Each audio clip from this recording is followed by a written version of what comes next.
আসসালামু আলাইকুম। শুভ সকাল সবাইকে। সবাই কেমন আছেন?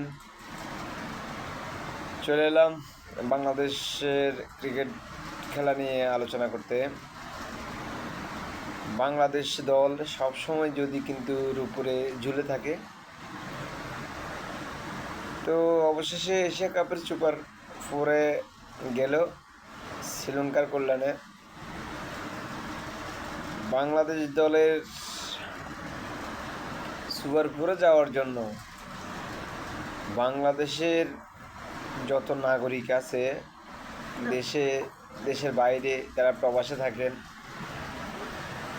যে পরিমাণ সাপোর্টটা শ্রীলঙ্কাকে করছে, শ্রীলঙ্কা ক্রিকেট ইতিহাসে ভিন্ন দেশের সাপোর্ট এরকম কখনো পায় নাই।